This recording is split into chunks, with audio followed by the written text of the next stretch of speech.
Cher journal, ce matin, je me suis réveillée et je me suis regardée dans le miroir. Et pour la énième fois, j'ai encore pleuré. Je sais, c'est ridicule de pleurer parce qu'on sait, c'est regarder dans un miroir. C'est ridicule de pleurer parce qu'on n'aime pas son nez, parce qu'on se trouve trop grosse et qu'on aimerait avoir un autre corps. C'est ridicule de pleurer parce qu'on déteste sa voix, parce qu'on a l'impression d'être une fille pas intéressante, parce qu'on n'arrive pas à croire que ce qu'on fait c'est bien. Et pourtant, c'est ce que j'ai fait. J'ai pleuré. Pas seulement parce que je n'aime ni mon nez, ni mon corps, ni ce que je suis, mais parce que ça me bouffe. Et que plus j'y pense, plus je regrette l'époque où j'étais plus jeune et où la vie des autres n'était pas aussi importante pour moi. J'aimerais pouvoir m'aimer comme je suis, mais je n'y arrive pas. Je n'arrive pas à croire ma mère lorsqu'elle me dit que je suis une jolie fille. Je n'arrive pas à ne pas me comparer à ces filles qui font du 36 dans la rue. Et je n'arrive même pas à ne pas retoucher mes photos Instagram, malgré le fait que j'en ai vraiment honte. En fait, je pense que ce dont j'ai besoin, c'est de me voir belle dans les yeux de quelqu'un. De sentir que l'on m'aime, qu'on me trouve jolie. Quelqu'un, je ne l'ai pas encore trouvé. Peut-être que c'est un homme, ou même Dieu. Je n'en sais rien. J'espère juste le trouver. Et enfin, m'accepter un jour. Vous l'aurez compris, donc aujourd'hui, on va aborder le sujet de l'amour-propre. Et pour parler de ce sujet, nous ne sommes donc pas seuls. Donc nous avons avec nous aujourd'hui Pasteur Mira. Bonjour Pasteur Mira. Bonjour, bonjour, bonjour à tout le monde. Bonjour. Bonjour. Et Pasteur Eva. Bonjour, RH, même vous n'êtes pas présenté? On s'est pas présenté. Ah, mais si, Richard Henry, Et moi c'est Stéphanie. Stéphanie. On est bien Bah encadré oui, là. franchement. Alors bonjour à tous, ravi d'être avec vous sur Sagesse matinale. Je pense que vous passez un excellent moment. Donc n'hésitez pas à partager ce moment comme Stéphanie vous a dit. Nous allons vous parler de l'estime de soi. Voilà, donc on vous écoute. Ok. Donc nous avons entendu le témoignage de cette jeune femme qui nous parlait de la manière dont elle avait du mal à s'accepter. Donc on voit vraiment que c'est un témoignage très fort et très poignant. Et d'ailleurs, lorsqu'on regarde la société, il y a uniquement 40% des personnes en France qui disent avoir une bonne image d'eux-mêmes. Ouais. Donc on en vient à se demander, mais comment est-ce qu'une personne peut en arriver à avoir un tel rejet de sa propre personne, une telle image d'elle-même? C'est vrai que par rapport à ce que tu dis, par rapport aux statistiques, ce qui est incroyable, c'est que c'est pas juste en France seulement, parce que quand on le montre, c'est comme si c'était à l'extérieur ça concerne que les autres, mais ça nous concerne tous. Même au sein de l'Église, on arrive aussi à trouver peut-être ce même ratio pour se dire qu'il y a beaucoup de jeunes hommes, parce que RH il est là pour On a testé. on a testé. Bien sûr. Et comment dire, de jeunes femmes aussi, ça concerne pratiquement tout le monde. Et au sein de l'Église, on arrive à retrouver malheureusement ce ratio normalement. Et c'est pas normal, c'est pas quelque chose qu'on doit accepter. Et c'est pas ce que Dieu dit. Donc, je me rappelle plus de ta question, Stéphanie, mais Donc ma question c'était, mais comment est-ce que une personne peut en arriver à avoir un tel rejet de sa propre personne, donc de soi-même? Ben déjà, je crois qu'il faut situer les choses, hein. On est en train de parler du manque d'estime de soi, tout ce qui concerne les complexes. Je crois que c'est un sujet déjà très très passionnant, un sujet important et qui nous concerne tous, comme tu l'as dit. C'est vrai, on est passé par là et on traite souvent de ce sujet au sein de l'Église, en dehors. Je crois que beaucoup de personnes en fait ont un mauvais regard sur eux-mêmes, un mauvais jugement sur leur propre personne. Ils n'arrivent pas en fait à bien se voir, à s'apprécier tels qu'ils sont.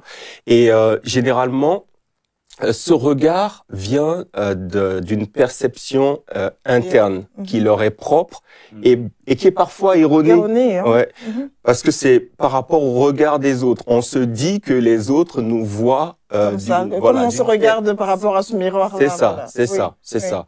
J'ai aimé quelque chose que tu as dit quand on partageait sur ce sujet. Tu as dit les personnes se regardent dans un miroir. Il y a l'image, mais elles entendent autre chose. Il y a ce qu'elles entendent quand elles se regardent face à leur miroir. Voilà. Et c'est ça. Il y a des choses qu'on considère être comme des défauts qui nous gênent, qui nous perturbent, mais c'est toujours aggravé par le regard des autres. Parfois, ce regard, il est même pas, les autres ne voient même pas, mais c'est nous qui pensons que les autres, nous voient ainsi. C'est vrai que quand on se regarde dans un miroir, on va croire que les autres, ils ne voient que nos boutons, ils ne voient que nos défauts. Ah, mais je suis trop grosse. Ah, mais je suis trop maigre. Ah, ça passe pas. Mais je n'arrive pas à bien parler. Et surtout quand il s'agit de la prise de parole, t'as l'impression que tout le monde voit tes défauts. Ah, je suis en train de trembler. Je suis en train de faire ça. Ah, tout le monde voit que je suis en train de trembler. Tout le monde voit que j'ai dit les choses à l'envers. Mais pourtant, c'est même pas ce que la plupart des gens pensent. Et puis souvent, la plupart des gens qui pensent ça, c'est à peu près 1%, un petit pourcentage de personnes qui pensent en mal de nous. Et c'est ce petit pourcentage-là qu'on arrive à accepter comme parole. C'est bizarre, ça, franchement. On retient que celui-là, alors. Voilà. Alors pourtant, il y a d'autres qui apprécient davantage nos qualités, qui vont se dire, je sais pas, moi je trouve que t'es bien, tu es super sympa, tu es super si, tu es bien. Non, on préfère s'arrêter sur ce petit détail, ce petit défaut qu'on est venu nous injecter comme parole et c'est super triste, quoi. Les 1%. C'est les 1%. C'est ça, c'est ça. Et j'ai aimé, j'ai vu une citation d'une personne qui a dit le manque d'estime de soi, c'est comme une voiture qui est lancée à pleine vitesse, mais avec le frein à main levé. Vous voyez, en fait, c'est dangereux, mais en fait, tu peux pas foncer, quoi. Tu peux pas avancer. En fait, ça va te pénaliser forcément dans ta vie, dans ta destinée, dans tout, parce qu'il y aura toujours ce frein à main levé. On le verra un peu plus tard, je suppose. Les conséquences de ça. Ok, c'est intéressant ce que disaient Pasteur Mira et Pasteur Eva, notamment sur le fait que on s'attarde sur le regard des autres, parce que nous, notre génération, nous qui sommes plus jeunes avec Stéphanie. Apparemment, nous ne sommes pas jeunes. Moi, je me sens pas concernée. Je suis très jeune, moi. Je sais pas de quoi il parle, hein. Mais vous savez, on parle aujourd'hui de Gen Z, de génération Z, Y, bref. Et avec les réseaux sociaux, on s'attarde de plus en plus à ce que les autres ont, en fait, plutôt à ce que nous on a. Et est-ce que les réseaux sociaux motivent cela? Peut-être, mais c'est quoi du coup les causes de ça, en fait, les causes de ce manque d'estime, les causes de ces complexes? C'est vrai que les causes de ce complexe, c'est vrai que par rapport à la génération qu'il y a aujourd'hui, avec les différents médias, avec les réseaux sociaux plutôt, c'est-à-dire il y a les Insta, les Snap, les Facebook, vous voyez qu'on est un peu intégrés quand même. Il y a tous ces réseaux, où là-dessus on retrouve pas mal d'images, pas mal de messages qui sont à portée de main de tous et qui nous renvoient une image dans laquelle on se retrouve pas forcément. On se dit, mais il y a un décalage entre ce que je vois à portée de main au niveau de mon téléphone que j'ai tout le temps avec moi. Je vois la vue de un tel, je vois j'entends les paroles de un tel. J'aimerais être cette personne-là, j'aimerais vivre comme ces personnes-là, mais je vois qu'il y a un grand fossé. Et donc du coup, c'est là qu'on commence à se mettre une certaine pression sur soi. On se dit, et pourquoi ma vie n'est pas comme ça? Moi, je vois la vie de je sais pas, de telle star. Elle a 16 ans comme moi, elle a 15 ans comme moi. Elle gagne autant d'argent avec ses TikTok. Elle fait plein de choses et moi, j'ai envie de me mouvoir avec ma chaîne YouTube, parler de Dieu, mais pourquoi je gagne pas autant d'argent? Ça peut être d'autres paroles aussi au niveau de l'identité, dans son environnement. Comment est-ce qu'elle grandit? Comment est-ce qu'elle évolue? Avec les paroles qu'elle entend de ses parents qui vont lui dire, peut-être qu'il y a des parents qui vont encourager aussi cet enfant. Et il y a des parents, par contre, par manque de connaissances, qui vont donner des paroles de comparaison, qui vont donner des paroles qui vont détruire ces enfants et qui vont faire en sorte que ces enfants-là, en évoluant au stade d'adulte, ils sont comme ces voitures sans frein qui n'avancent pas. Ils aimeraient avancer, mais il se retrouve le dos courbé et avec comment dire, avec toutes les paroles qu'ils auront entendues de leurs parents. C'est vrai. Voilà. C'est très vrai ce que tu dis. Hein. Aujourd'hui, on est vraiment dans ce monde, on est entré dans un autre monde et comme nous, on est resté jeunes, on arrive quand même à...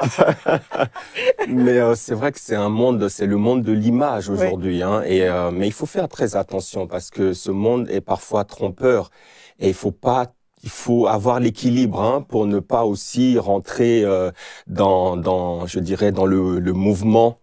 Parce que derrière l'image, on n'a pas toujours la réalité des choses. Hein. Il y a l'image et puis la réalité, elle est tout autre.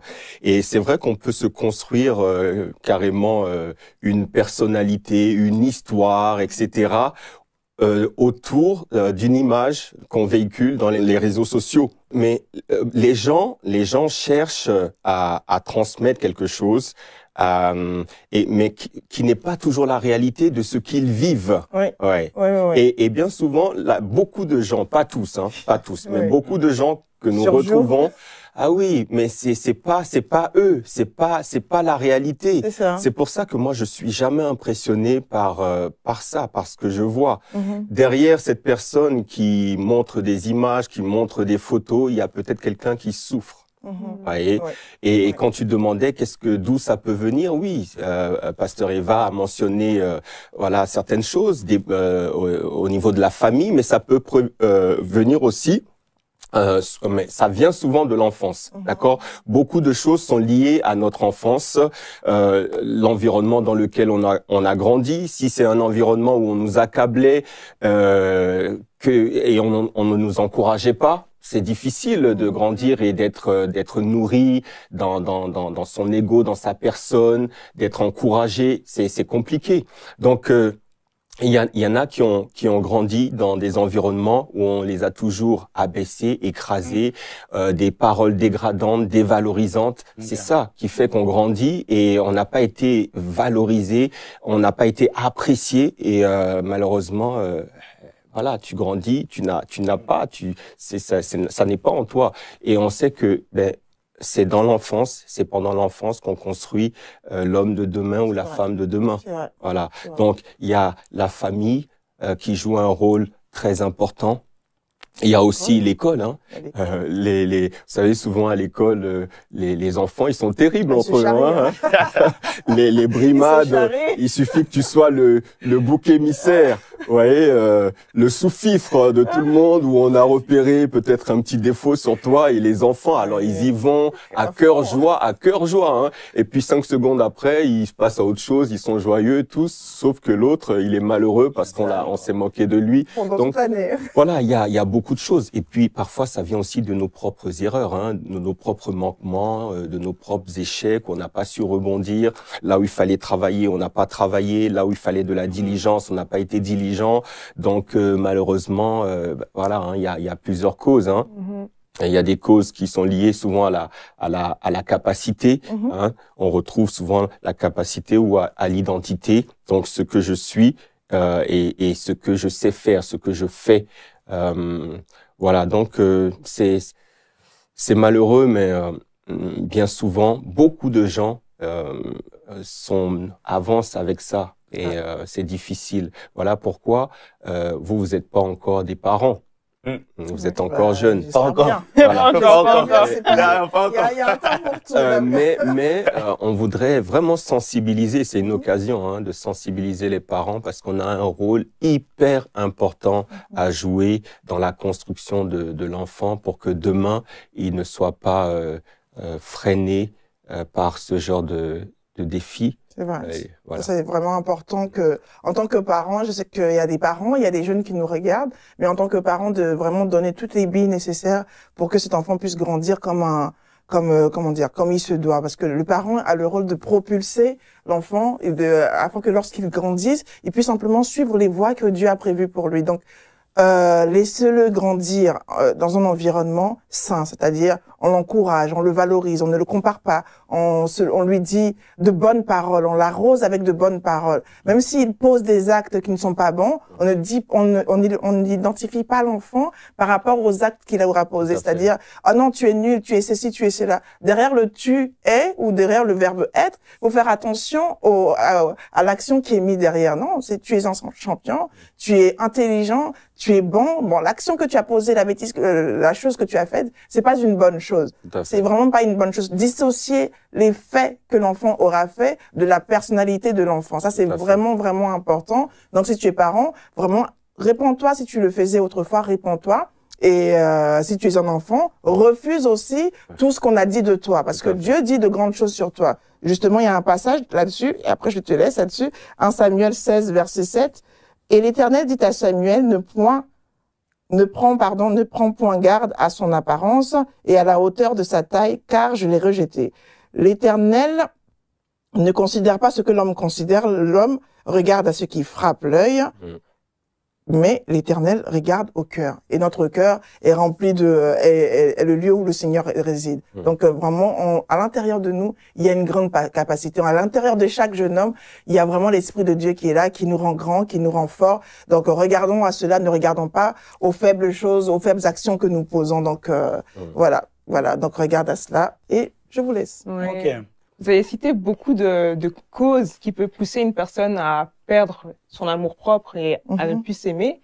Et notamment les paroles que nos parents peuvent avoir sur nous-mêmes, notre entourage, mais également la comparaison. Et cela me fait penser au témoignage d'une personne que j'ai connue qui, depuis qu'elle est toute petite, elle a des rondeurs. Et en grandissant, maintenant qu'elle est arrivée à l'âge adulte, elle a tendance à se cacher, donc que ce soit dans sa manière de s'habiller.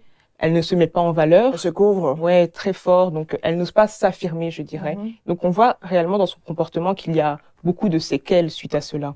Donc, quelles sont réellement, en fait, les conséquences qui peuvent suivre? D'accord.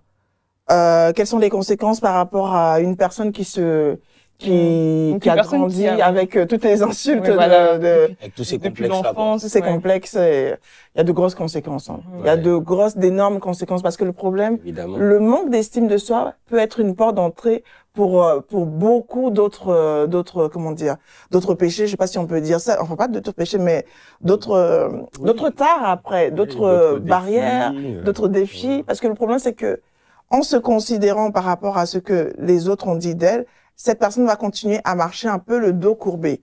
C'est-à-dire, elle va marcher le dos courbé, et ça c'est marcher, au moins ça veut dire qu'elle va essayer d'avancer. Mais le problème c'est qu'elle va pas avancer à la vitesse à laquelle elle devrait avancer. Parce que là où elle devait se lever, se tenir droite et aller postuler pour un emploi, elle va pas le faire parce qu'elle va pas croire en elle. Parce qu'à partir de là, le manque d'estime va entraîner la honte, va entraîner le rejet, va entraîner et puis l'aigreur aussi. Elle peut être aigrie contre les autres personnes, les personnes fortes ou les personnes minces. Et puis il y aura la moquerie, il y aura la jalousie. Il y a c'est une sorte de porte d'entrée. Et il faut faire en sorte réellement de fermer cette porte-là. C'est réellement important dès le départ, de fermer cela. Et puis, bon, moi, un des conseils que je peux donner à cette personne, franchement, peu importe la taille que tu as, j'en sais rien, peu importe. Peut-être que c'est hormonal, peut-être que c'est normal, peut-être que c'est génétique. Si c'est génétique, bon, va falloir se battre. Si tu n'aimes pas ta forme. Mais franchement, ne regarde pas cette apparence-là. On dit Dieu regarde au cœur. Ne reste pas figé sur ton apparence. Plutôt, essaie de vraiment te regarder au travers de la parole de Dieu. La Bible dit que la parole de Dieu est un miroir pour nous. C'est un miroir pour nous. Regardons-nous au travers de la parole de Dieu, et c'est ça qui doit être notre modèle. C'est ça qui doit nous permettre simplement de nous dire, de nous ajuster. Moi, je dirais un peu à cette personne-là. Oui. Ouais. Très bien. Mais pour te compléter aussi, parmi les défis qu'une telle personne peut rencontrer aussi, ce sont les défis relationnels. Et on va retrouver des personnes qui vont avoir des difficultés dans la relation avec l'autre. On retrouvera des personnes qui vont souvent rentrer en conflit. Et vous savez, quelqu'un qui n'est pas agréable ne donne pas envie forcément. Hein. On va vers les personnes, avec elle. Voilà, on va vers les personnes agréables, mais quelqu'un qui est tout le temps en train de se plaindre, en train de de s'apitoyer sur sa personne, hein, ça va pas, etc. Ben vous aurez tendance vraiment à vous écarter. Donc, on retrouve beaucoup de ça, les problèmes relationnels. Plus tard, dans la relation amoureuse, ça peut aussi poser problème. Hein. C'est quelqu'un qui sera toujours en train de chercher l'amour, l'attention, l'approbation. Est-ce que tu peux me dire est-ce que tu m'aimes? Dis-moi que tu m'aimes. Dis-moi que tu m'aimes. Tu vas dire, pardon. C'est compliqué. Donc, vous voyez, c'est sérieux. Si on ne règle pas ça, à un moment donné de notre vie, ça va nous poursuivre. Oui.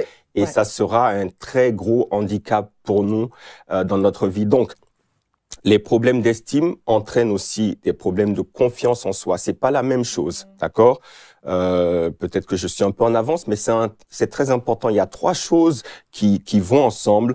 L'estime, la confiance et l'affirmation. Tu en as parlé tout à l'heure. Donc, pas d'estime, pas une bonne valeur, pas un bon regard sur soi.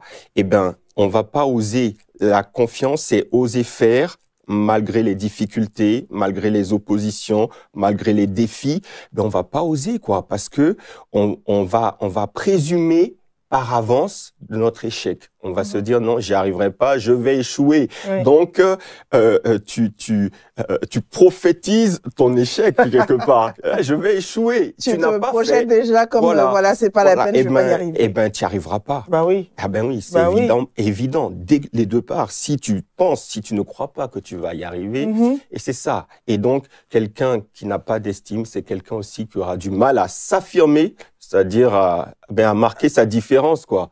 À donner son opinion, à donner son avis. Et quand on va lui demander son avis, non, je me range derrière la majorité ou j'exprime pas ce que je veux. Et surtout, en tant qu'enfant de Dieu, devant ses amis, elle aura du mal à se dire, à refuser certaines choses. Quand les amis vont dire, tiens, viens, on va sortir, on va aller en boîte, ou viens. Bon, maintenant, avec les conditions, on peut pas vraiment, il n'y a pas de boîte de nuit. Non, il y en a pas, effectivement. Heureusement. C'est fermé. C'est même bien comme ça. Heureusement. Donc, elle va pas se dire ça, mais ça sera, tiens, viens, fume une taf, prends une taf, tiens, prends un verre à l'époque, nous, on disait, viens teaser avec nous. Je sais pas si ça se dit aujourd'hui. Je crois que ça se dit encore. Je crois. Voilà, tiens, prends un verre. T'as fait ça, toi? Moi, non, jamais. Non, moi, j'ai pas fait ça. Mais... Les autres, ceux qui étaient autour. Oui, c'est ça. Mais on te fait cette proposition-là, mais parce que tu sais que tu es enfant de Dieu, et comme tu as envie d'être accepté par les autres, tu te dis, comment il me propose il me propose ça, pour pouvoir rejoindre la masse, pour pouvoir rejoindre les autres, je vais accepter cette proposition-là. Non, c'est vraiment important de le traiter dès maintenant. Dès maintenant. Tu disais, Pasteur Myriam. Oui, non, mais c'est ça, hein, c'est ça. Hein. Tu as abordé un certain nombre de points, hein, la honte. La honte, c'est aussi quelque chose de terrible, hein, parce que ça,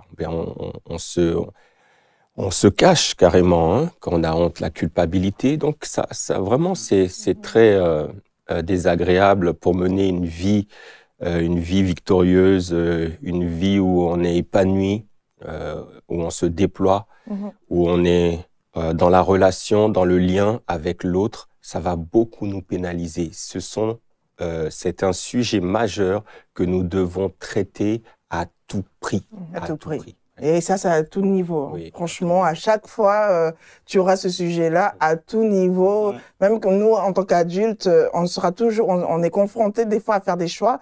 Mais ce choix-là, c'est par rapport à notre identité réellement, savoir, mais est-ce que tu es un enfant de Dieu ou pas? Comme je suis enfant de Dieu, tiens, je vais pas tricher sur mes impôts, je vais pas tricher, je vais pas faire telle chose pour pouvoir simplement me fondre dans la masse. Ou quand on est avec un groupe d'amis, un groupe de personnes avec qui on travaille, quand on a fait ce travail d'estime de soi, à un moment donné, on sait ce que Dieu veut pour nous, on sait quel est, entre guillemets, notre appel, notre couloir. Donc, il y a certaines choses dans lesquelles on va aller, il y a certaines choses dans lesquelles on n'ira pas parce qu'on se dit, non, je sais ce que Dieu a dit sur ma vie, je sais les paroles que Dieu, les choses dans lesquelles Dieu m'attend. Donc, par rapport à ça, je préfère simplement m'éloigner de certains projets et je préfère rester juste là. Peut-être que ça va pas forcément briller, mais je sais que si je me positionne dans le couloir que Dieu a prévu pour moi, c'est là que je brillerai certainement.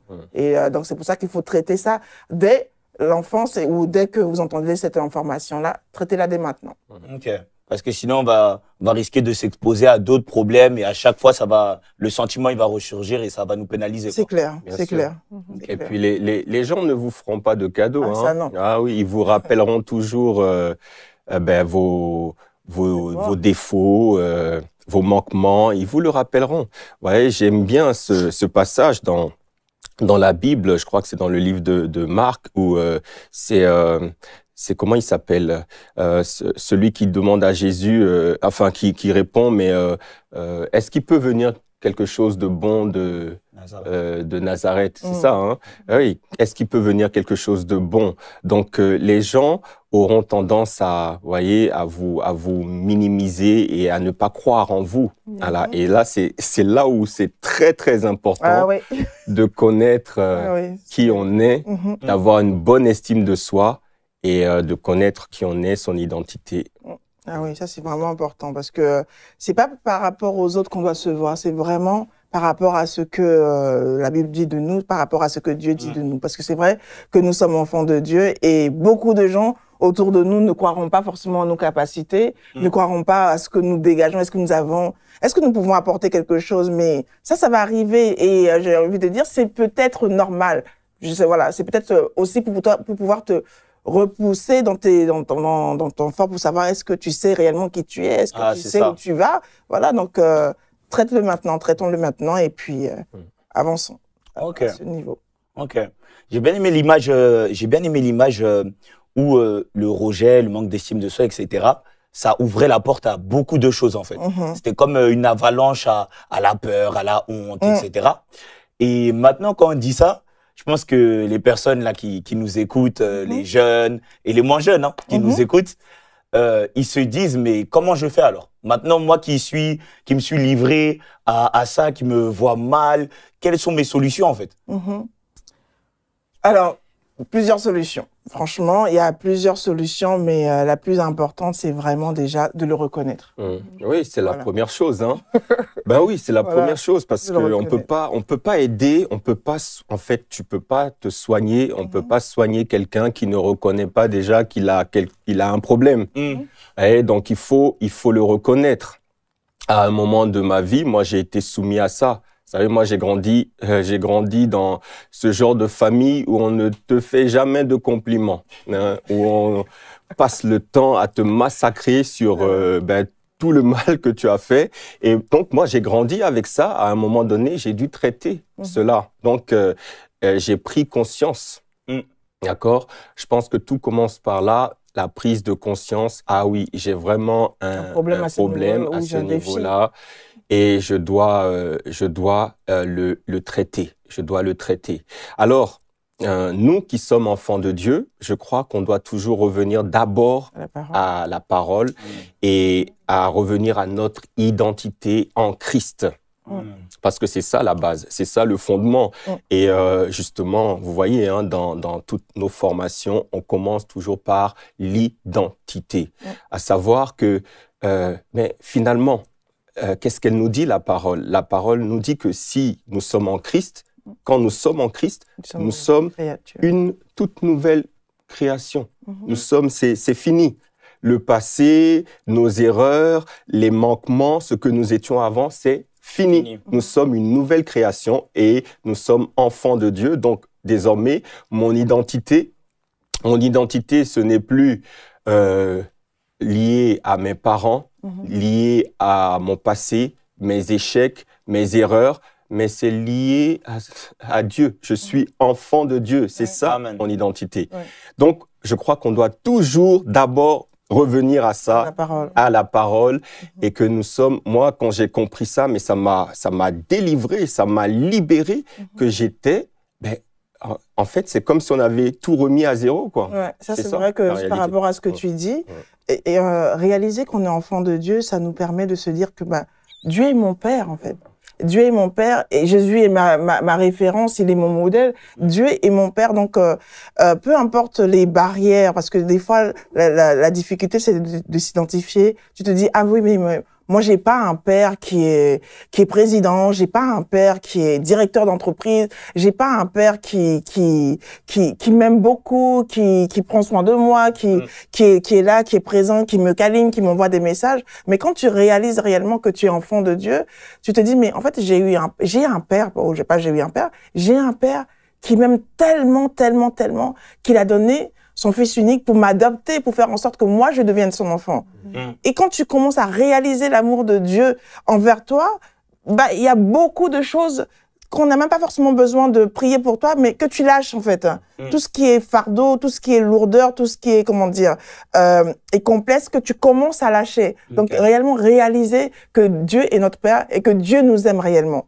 Il nous aime réellement dans un amour infini. On parle de l'amour de Dieu comme un amour qui est illimité. Et cet amour-là, il le manifeste pour toi, il le manifeste pour nous. Donc, juste réaliser cela et comment dire, baigner dans cet amour-là, baigner dans cet amour tous les jours de sa vie, ça nous permet simplement de nous dire, ok, d'accord, c'est vrai que j'ai eu le père que j'ai eu, je rends grâce à Dieu pour cela, parce que au moins, par rapport à ce père-là, bah, j'ai pu avoir l'ADN que j'ai. J'ai pu avoir les origines que j'ai. J'ai pu avoir, bah, je viens de tel endroit, je viens de tel pays, je viens de ci, de ça, et je peux avoir, comment dire, la couleur que j'ai. Donc, franchement, je rends grâce à Dieu pour les parents qu'il m'a donnés, parce que grâce à ça, bah, ça m'a permis de pouvoir simplement rencontrer Dieu, de rencontrer le Seigneur, d'avoir ce face-à-face avec le Père. Et donc, c'est la meilleure des rencontres que je puisse avoir, c'est le meilleur des cadeaux, le meilleur des dons que le Seigneur puisse me faire aujourd'hui.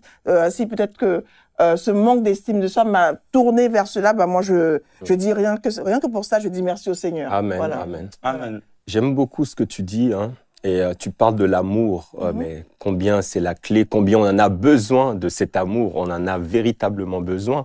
Et donc, il y a ce circuit de l'amour, tu aimeras le Seigneur, ton Dieu, de tout ton cœur, de toute ton âme, de toute ta force, et ton prochain comme toi-même. Et c'est un vrai circuit, en fait. Tu aimeras Dieu, tu t'aimeras toi, pour que de toi, cet amour puisse jaillir aussi vers les autres. Voilà. Vous voyez, si et la Bible dit que l'amour de Dieu est répandu dans notre cœur par son esprit.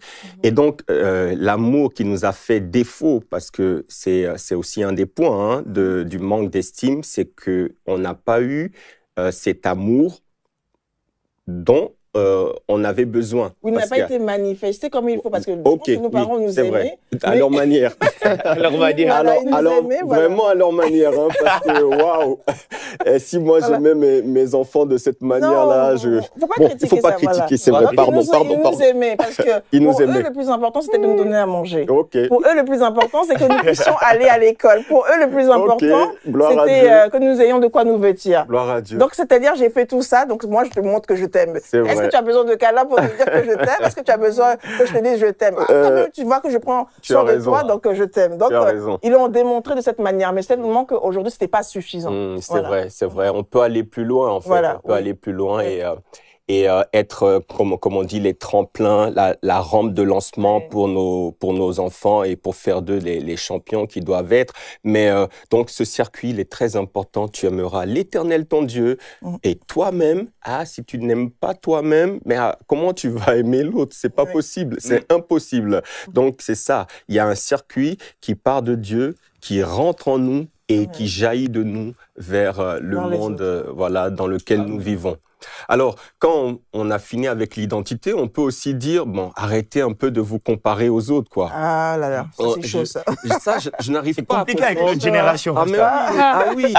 C'est chaud. On est toujours exposé à la vie des autres. Et avec les réseaux aussi. Tout le monde te commente. Le problème, c'est qu'on ne court pas la même course. On n'est pas dans le même couloir.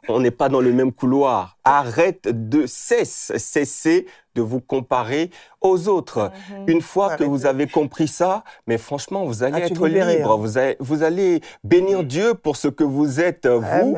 Donc, commencez à apprécier ce que vous êtes.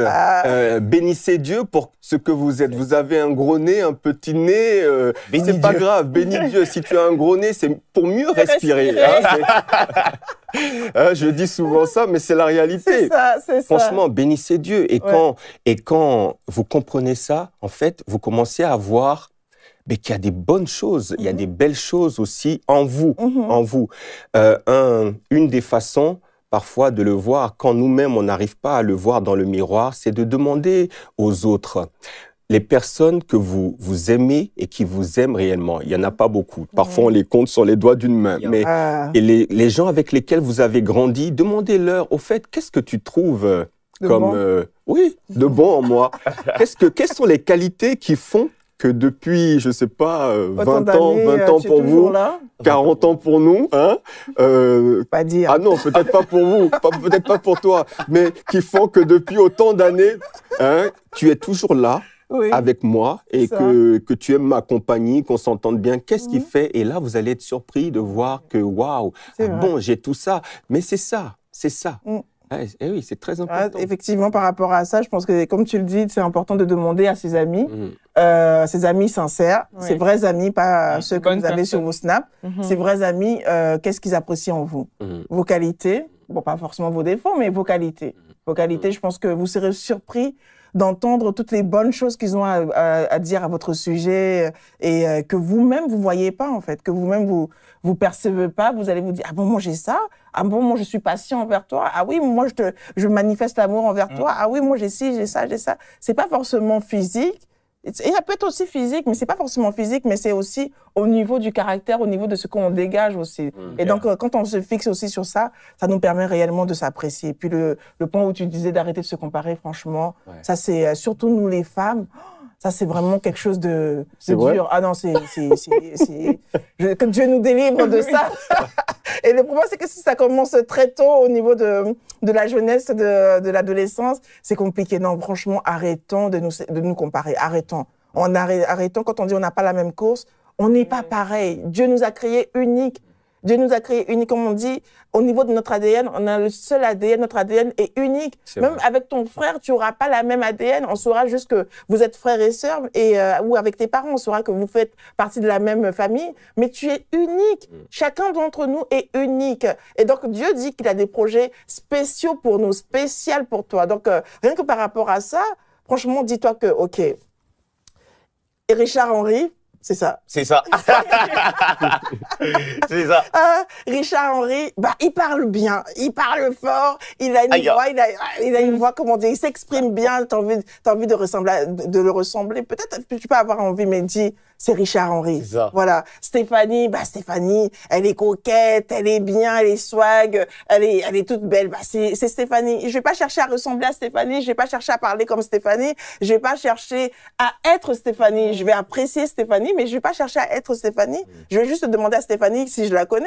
Tiens, comment tu fais ci, comment tu fais ça, comment tu avances. Et je vais pas chercher à marcher maintenant, m'habiller maintenant comme Stéphanie ou m'habiller comme Pasteur Mira, me dire non, le gars, franchement, avec son style, avec sa dégaine, bah moi je serai un deuxième Mira. Non, il y aura pas un deuxième Mira, il y aura pas un deuxième Stéphanie ou Richard Henry, il y aura pas de deuxième comme toi. C'est toi, tu es unique et il y a des choses spéciales que Dieu veut que tu fasses. Donc simplement, quand on cherche à savoir c'est quoi, juste ça, cherche à savoir ce que c'est et apprécie les autres, c'est tout.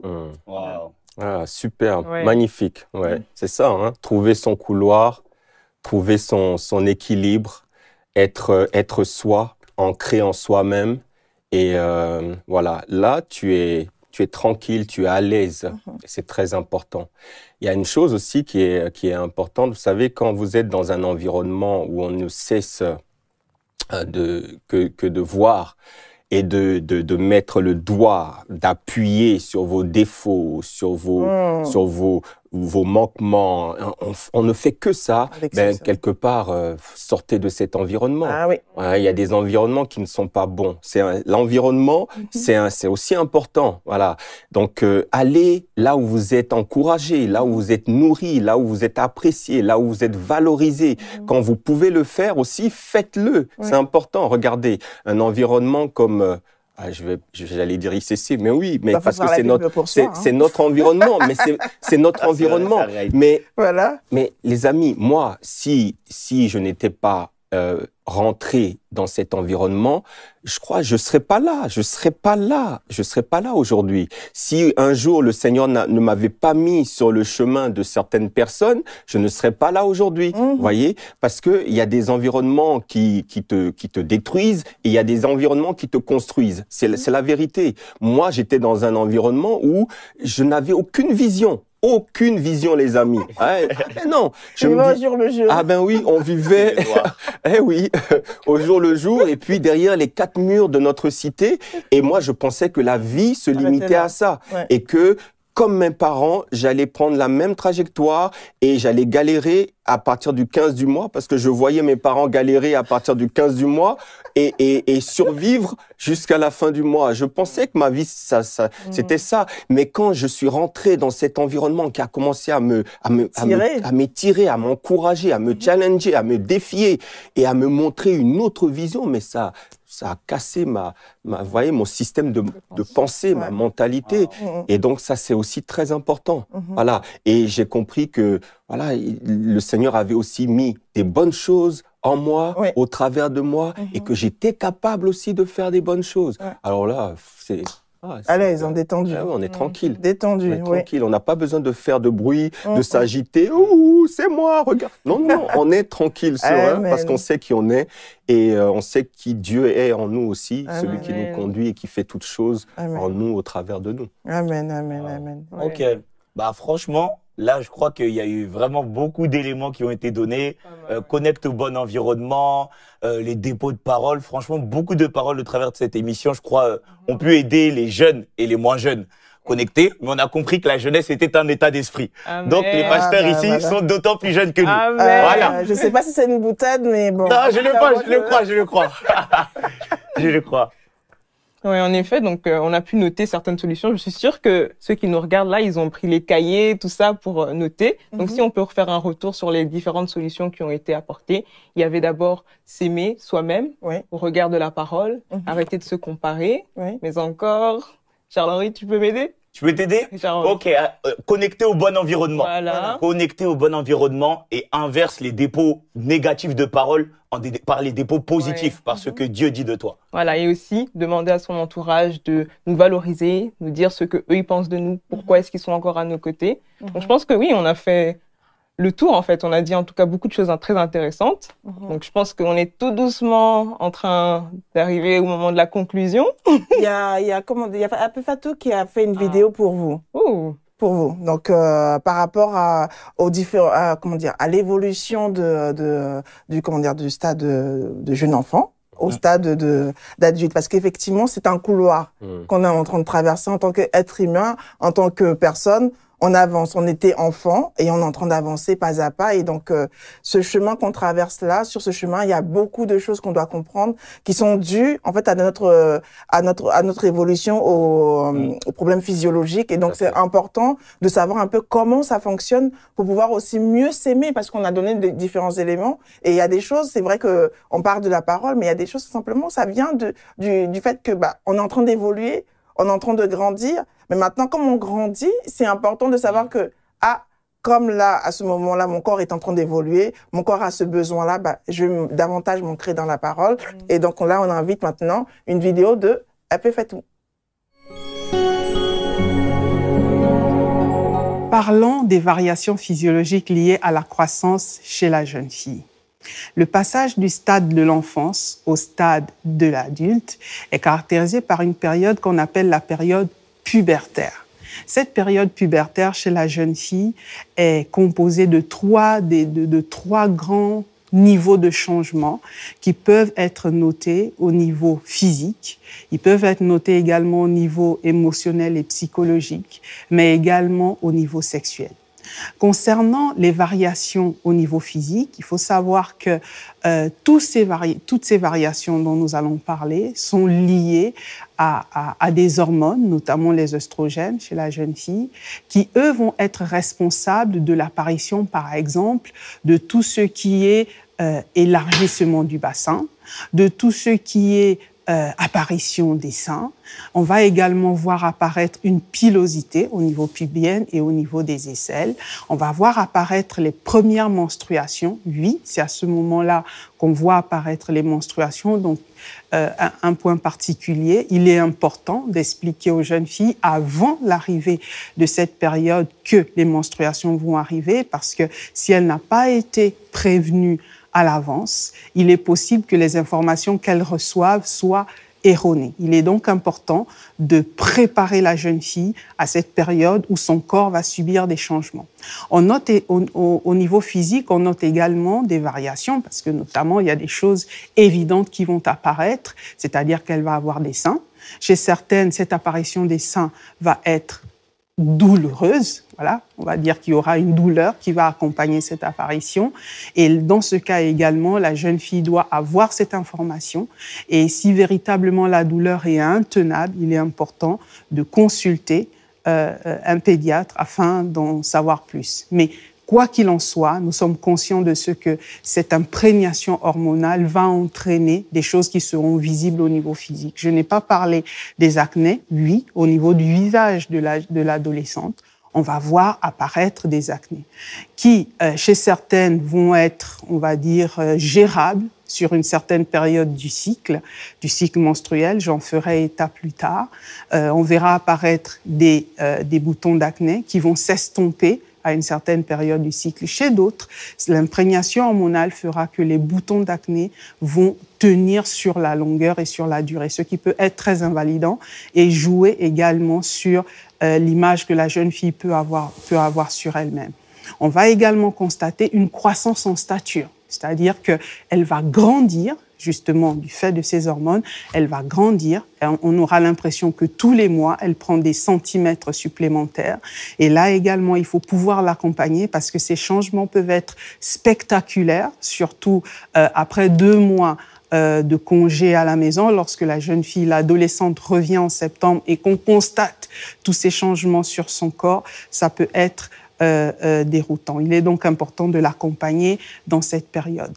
Nous constatons également des variations au niveau émotionnel et psychologique, comme je le disais tout à l'heure. Au niveau émotionnel, on va voir des variations qui sont notamment liées aux variations hormonales liées au cycle menstruel. Je parlais lors des variations, lors des changements au niveau physique, de l'apparition des menstruations ou des règles qui vont apparaître tous les mois.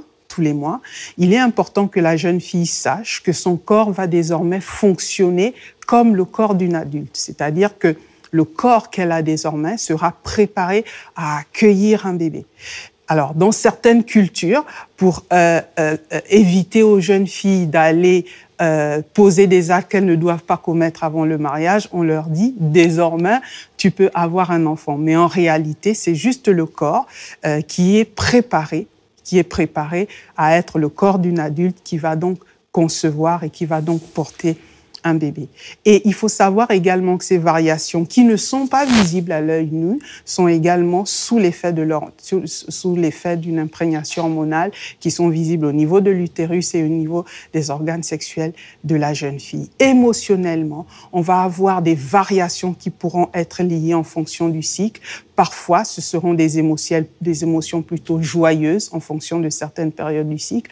Et à un autre moment, ce seront des émotions beaucoup plus maussades, avec un tempérament beaucoup plus colérique. On parlera de saute d'humeur, on parlera de personnes levées du mauvais pied, etc.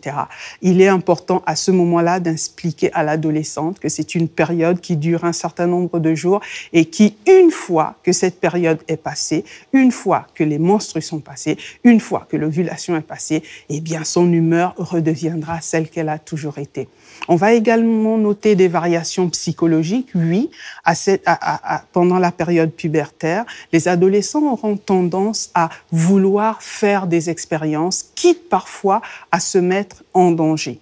Bien évidemment, certains parmi eux, ne se rendant pas compte de l'impact de certaines actions, vont par exemple avoir envie de fumer leur première cigarette, à boire de l'alcool ou à avoir des expériences interdites. Eh bien, certains parents ou certains grands frères et grandes sœurs, vous qui m'écoutez, sachez qu'ils ne le font pas exprès, voilà, c'est lié à cette période pubertaire, qui leur, entre griffes, fait croire qu'ils sont en mesure de tout tester, de tout évaluer sans danger. Voilà. Donc, parlons de la dernière partie sur laquelle je n'aimerais pas insister davantage parce que elle est plus ou moins liée à une vie qu'ils auront après le mariage. Ce sont les variations sexuelles, mais on aura l'occasion d'y revenir dans un tout autre registre. Voilà, nous en avons fini. Donc, principalement, notons que ce passage de l'état d'enfant à l'état d'adulte va être caractérisé par des choses qui seront visibles à l'œil nu. Il est important que l'adolescente en soit informée, mais qu'également, on verra des variations au niveau de son humeur, au niveau de son comportement. Il sera parfois question de confronter, de résister aux parents pour leur montrer qu'elles sont devenues adultes, notamment en parlant des adolescentes, et qu'elles veulent vivre leur propre expérience. Voilà, nous en avons fini pour aujourd'hui et j'espère vous retrouver dans un tout autre registre. À bientôt. Waouh. Donc ce que Pasteur Fatou nous a apporté là était vraiment très riche. Ça nous a permis d'avoir en fait des réponses sur certaines choses que on ne le voyait peut-être pas de la sorte, mais c'est vrai que on constate que oui, en effet, nous évoluons, nous grandissons, et lorsqu'on passe dans cette phase de l'adolescence, nous avons le corps qui change, des boutons qui apparaissent, et comme elle l'a dit, cela peut autant affecter notre corps que notre comportement, notre état mental, enfin notre émotionnel plutôt. Donc, Pasteur Eva, est-ce que vous avez quelque chose à nous dire par rapport à tout ce qu'on a entendu? Franchement, Pasteur Apé Fatou, elle a bien expliqué. Franchement, c'est très très bien dit par rapport à l'évolution de l'enfant au stade adulte et surtout au niveau du comment dire, des humeurs, au niveau des humeurs par rapport à la jeune fille. Et je pense que ça doit être valable aussi pour les jeunes garçons aussi, hein, parce que même s'ils n'ont pas leur cycle, mais au niveau des émotions. Tantôt, on a beaucoup de rires aux éclats et il y a des moments où on comprend pas pourquoi est-ce qu'ils sont énervés. Franchement, moi, je l'expérimente à la maison, mais tu te poses la question, mais voilà, il y a des gens qui se reconnaissent ici sur le plateau. On comprend pas pourquoi est-ce qu'ils sont énervés, mais pourquoi est-ce qu'ils sont fâchés. Tu as envie de dire, mais je sais pas, je suis pas l'objet de ta colère, pardon, mais pourquoi est-ce que tu t'énerves? Pourquoi est-ce que, au niveau de tes pensées, tu as tout cela, mais vraiment, au moins, on a une explication.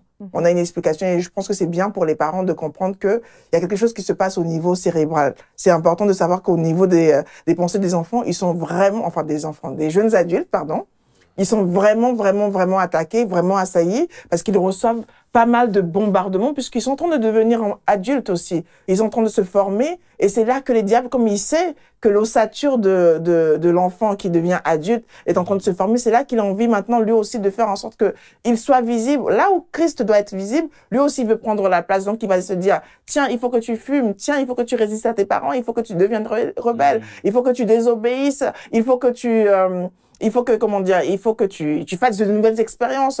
Tu n'es pas comme tes parents, tu es jeune, eux ils sont passés, toi tu es jeune, eux ils sont has-been, toi tu es in ou tu es on flick. Donc écoute seulement ce qui vient de ton cœur. Mais non, c'est vraiment des pensées qui viennent comme cela, mais on est capable par la grâce de Dieu de résister à ces pensées-là. Amen. Voilà. Oui. Très intéressant. Mais c'est une période de tension, je dirais, hein. Une forte période de tension entre le passage de l'enfance. La réalité, c'est ça, passage de l'enfance vers l'âge adulte. Donc, on est dans cette phase de tension où en même temps, on veut l'enfant. Il y a deux choses. En même temps, il veut s'affirmer et dire, envoyer le message, je ne suis plus un enfant, je suis maintenant un adulte. Mais en même temps, il y a cette angoisse et cette peur justement du monde adulte parce qu'il passe de l'insouciance au monde de la responsabilité. Donc en fait, c'est ça qui crée cette tension, hein, la tension de devenir adulte et de vouloir s'affirmer, de le montrer. Écoutez, je suis capable de me débrouiller tout seul, j'y arrive tout seul, je peux le faire tout seul. Et puis en même temps, oulala, mais avant, je n'avais pas toutes ces responsabilités. Maintenant, dans ce monde adulte, voilà. Des comptes. Voilà, donc c'est une période où nous devons être très sensibles à l'écoute de l'enfant. Et là, tout n'est que grâce, hein, les amis. Vraiment, tout n'est que grâce parce que parfois, on peut tout faire. On peut mettre tout en place et ça se passe mal. Hein, c'est pas toujours évident que cette période se passe bien. Tout n'est que grâce. que tu sois pasteur, fils de pasteur, fils de bishop, etc. Il faut beaucoup prier pour que cette période-là se passe bien. Donc, vous voyez, c'est la période des montagnes russes. Ouf! Ah oui, non. Ouf. Les émotions, ça part dans tous les sens et donc il faut être attentif au monde, à ce monde intérieur, hein, c'est-à-dire les pensées qui s'entrechoquent dans l'esprit de l'enfant. Et puis ces émotions, cette météo intérieure, oui, ce temps qui turbulence. Oui, regardez, actuellement il faisait beau, il y avait du soleil et tout. Et aujourd'hui, on est à moins, je sais pas combien. Voilà, ça varie tellement. C'est ça. Ça varie. Dans le corps de l'enfant, dans la tête de l'enfant, ça va. Voilà. Il regarde aussi, il voit les changements physiques, physiologiques, etc. Tout ça, ça joue, hein. Ça. Et parfois c'est déstabilisant. Et donc il faut être beaucoup à l'écoute, donner beaucoup de conseils, être très patient, présent, mais très patient. Ouais. Voilà. C'est vrai que présent, patient, très patient. Moi, je dirais aussi être impliqué. Être impliqué dans le sens où c'est pas l'objet de l'émission, mais être impliqué dans le sens où je suis là pour t'accompagner, comme elle a dit à Pefatou, expliquer déjà à l'enfant ce qui va se passer par la suite, et puis être là, faire en sorte que au niveau de ta relation avec ton enfant, il puisse échanger, il ait la possibilité de se dire, je peux en parler à mon père, je peux en parler à ma mère, je peux en parler librement. Voilà ce qui se passe au niveau de ma tête, je comprends pas, il y a ci, il y a ça, je comprends pas, donc soyons présents à ce niveau-là. Mais c'est vrai que le thème de l'émission, c'était sur l'amour-propre, l'estime de soi. Ouais. Aime-toi. S'aimer d'abord. S'aimer d'abord. Donc, s'aimer d'abord, on a compris que s'aimer d'abord, c'était d'abord aimer Dieu et puis s'apprécier soi-même. Et comment on fait pour s'apprécier soi-même? Simplement, arrêter de se comparer. Moi, franchement... Arrêter de se comparer. Arrêter de se comparer. Ça, il faut noter. Et pour les parents aussi, valoriser leurs enfants. Oui, valoriser nos enfants. Et puis, voilà. Beaucoup. Ouais. Ok. On arrive à la conclusion de notre émission. Mais avant ça, un mot de fin pour tous ceux qui nous ont suivis jusqu'à là. Ouais, j'ai l'air comme si j'étais surprise, mais c'est peut-être parce que j'ai pas envie de vous quitter. C'est ça, on est bien là, on est bien. Si on est bien. Alors, un mot de fin. Avant de vous donner la fin, on a une surprise pour vous. Parce que comme on vous a dit qu'on était jeunes, nous aussi, donc on a une surprise pour vous. Ok. Pour vous montrer que les chemins par lesquels vous êtes en train de passer, le couloir, le cheminement que vous êtes en train de vivre, aussi, nous, on l'a vécu. On l'a vécu, on est passé par là. Et vraiment, ne vous inquiétez pas. C'est un cheminement, pas à pas, vous allez avancer. Et pas à pas, vous deviendrez de grandes, belles personnes. Donc, voici des conseils de vos aînés pour vous.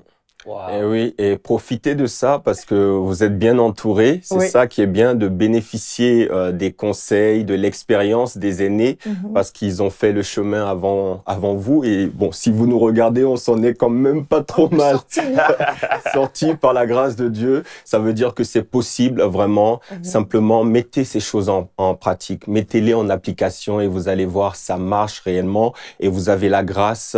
Bénéficiez de ça. Vous êtes dans un bon environnement. Et il y a rien de mieux que ça. La parole qu'on reçoit, c'est ça qui nous construit. Et même si il y avait eu une première éducation qui nous avait détruit, il y a maintenant une rééducation au travers de ce qu'on entend aujourd'hui, voyez, et qui booste notre foi. La Bible dit que la foi vient de ce qu'on entend, et ce qu'on entend maintenant, pas hier, de ce qu'on entend maintenant et régulièrement. Et voilà, et c'est très très important. Et voilà, soyez bénis. En tout cas, moi j'ai beaucoup aimé ce moment. Voilà. La surprise. Place à la surprise alors. Marie-Ange, c'était il y a déjà plus de 25 ans. Tu étais consciente que personne ne devait mépriser ta jeunesse. Néanmoins, il y a eu une étape dans ta vie où tu as oublié qui tu étais. Et tu t'es laissé influencer par ce que les gens pouvaient dire. Je dirais à toi, garde le cap, ne lâche pas prise et sois cette femme que Dieu veut que tu sois. Renate, tu as un bel avenir qui t'attend. Débarrasse-toi de toutes les amitiés toxiques autour de toi. Attache-toi encore et encore au Seigneur. garde tes yeux fixés sur lui car il a des propos pour ta vie. Fais ce que tu peux pour pouvoir atteindre tes objectifs parce que cela aussi déterminera ton avenir. Ne te laisse pas influencer par ton environnement. Au contraire, choisis un environnement qui te stimule et qui te pousse à aller de l'avant. Chère Rosie, je te fais ce message pour te dire à quel point la vie n'est pas ce que tu penses. Aujourd'hui, tu te regardes au travers des yeux des autres. Tu regardes l'avenir avec incertitude. Tu changes beaucoup de pays. Tu as peur de t'attacher aux gens. Je veux te dire, ne te laisse pas influencer par les autres. Prends confiance en toi. Là où tu es aujourd'hui ne détermine pas nécessairement qui tu seras demain. Tu verras, Dieu a prévu un plan merveilleux pour toi, un parcours d'excellence. Rosie, tu vas trouver la stabilité grâce à la parole de Dieu. Tu vas apprendre que Jésus est ton meilleur ami et que tu es une femme formidable. Tu vas fonder une famille et tu seras un bon modèle pour tes enfants physiques et spirituels. Tu rendras ton mari heureux. Jésus t'aime, sois confiante, garde tes valeurs. Hello toi qui m'écoutes, alors je te conseille de choisir d'investir dans de vrais amis. Alors c'est qui les vrais amis? C'est ceux qui partagent la même foi que toi, qui partagent les mêmes valeurs que toi et qui partagent même parfois les mêmes délires que toi. Bah oui, c'est ça les vrais amis. Et les autres, franchement, je te conseille de les laisser parce qu'ils ne seront que de passage. Voilà. Si je devais parler à la jeune Maud, bien que tu sois de tempérament réservé, tu dois faire taire les voix que tu entends lorsque tu parles en public. Aller au lycée, étudier, réviser ses leçons n'est pas un temps perdu. C'est un investissement pour ton futur. Tu dois également aider tes parents à la maison en faisant ta part de devoir familial. Choisis tes fréquentations. C'est vrai qu'à ton âge, tu as le droit de t'amuser, d'avoir des temps de détente, mais les personnes que tu fréquentes doivent être les personnes que toi, tu aurais pris le soin, avec l'aide de tes parents, de sélectionner. Car attention, tu peux avoir beaucoup de copines, mais parmi elles, se peuvent te trouver des personnes qu'on appelle des relations toxiques. Choisis, ne subis pas tes relations, mais choisis-les. Tu as un avenir glorieux, alors attache-toi au Seigneur et aie confiance en lui.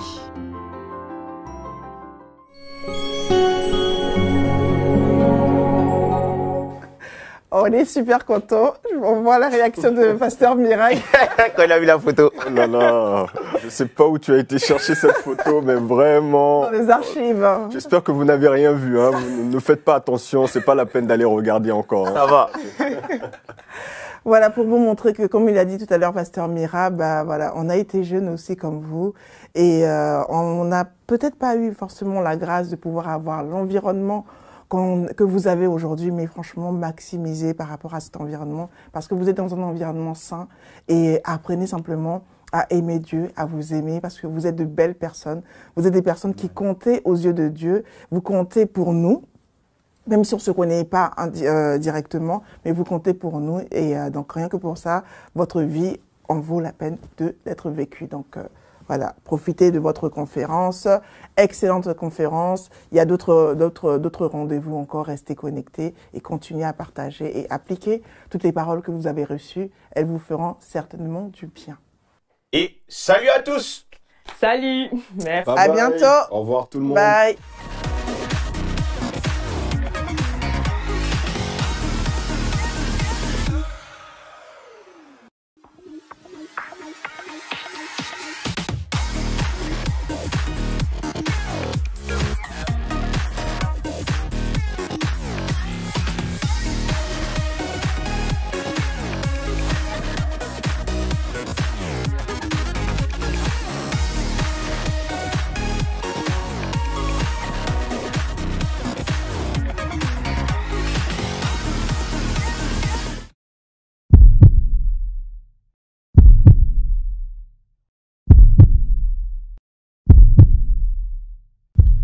Cher journal, Ce matin, je me suis réveillée et je me suis regardée dans le miroir.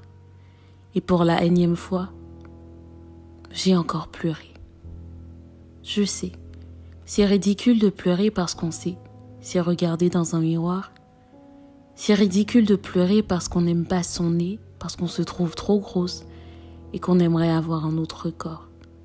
C'est ridicule de pleurer parce qu'on déteste sa voix, parce qu'on a l'impression d'être une fille pas intéressante, parce qu'on n'arrive pas à croire que ce qu'on fait si bien. Et pourtant, c'est ce que j'ai fait. J'ai pleuré. Pas seulement parce que